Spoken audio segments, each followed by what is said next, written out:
کہ یہ جو مشاورت کے لیے یہاں پر ہمیں بلایا گیا، تو اتنی دیر سے جو بیٹھے ہوئے مجھے یہ محسوس ہوا کہ باٹم لائن اس کا یہ ہے کہ مسلمان اس ملک میں ریاست کے اندر کس طریقے سے اکنامیکلی بھی اور اسی طریقے سے جو ہے مذہبی طور پر بھی مستحکم ہو کر اپنے وجود کا بقا کر سکیں، تو پولیٹیکلی اور اکنامیکلی، اور اسی کے اوپر الحمدللہ یہاں پر بات ہوئی ہے۔ میں کوئی تجویز نہیں دوں گا، میں ایک طفل مکتب ہوں، بہرحال اپنے درد اور کسک کو آپ کے سامنے رکھنا چاہ رہا ہوں کہ اس ملک میں اکنامیکلی اور اسی طریقے سے پولیٹیکلی مستحکم ہونے کے ساتھ ساتھ من حیث القوم اور من حیث الملہ مسلمانوں کو کس طریقے سے مستحکم ہو کر اپنے وجود کو یہاں پر مضبوط کرنے کی ضرورت ہے۔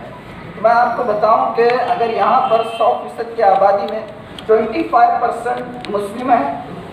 جو مائنورٹی میں ہیں، جس کو عام طور پر کہا جاتا ہے سمجھ لیجیے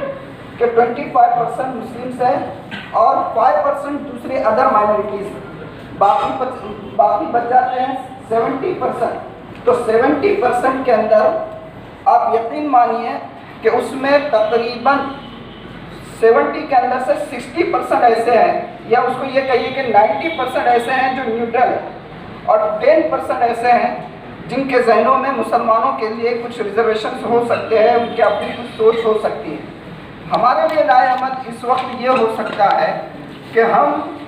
جو ایشوز اٹھائے جاتے ہیں، جو ایجنڈے کھڑے کیے جاتے ہیں، اس کے بعد جو ریئیکشن ہماری طرف سے ہوتا ہے، تو وہ ریئیکشن کچھ اس طریقے کا ہوتا ہے کہ وہ 10% افراد کی طرف سے پیش کیے گئے ایجنڈوں کے لیے ریئیکشن میں ہمارا جو طرز عمل ہوتا ہے وہ 90% نیوٹرل کو اس طرف ڈھکیل دیتا ہے۔ تو میں اتنی بات کہہ کے بات کو ختم کروں کہ یہ جو گیپ بڑھتا جا رہا ہے، اس گیپ کو ختم کرنے کے لیے مسلمانوں کو خاص طور پر پولیٹیکلی اکنامیکلی کے علاوہ بھی آپس کے روابط غیر مسلموں کے ساتھ بڑھانے کی بے حد سخت ضرورت ہے، اور اس کے اوپر ہمیں توجہ دینا ہوگا، اور یہی جو ہے اس ملک میں من حیث الملہ مسلمانوں کے وجود کو مضبوط کرنے میں بہت بڑا کردار ادا کر سکتا ہے۔ السلام علیکم۔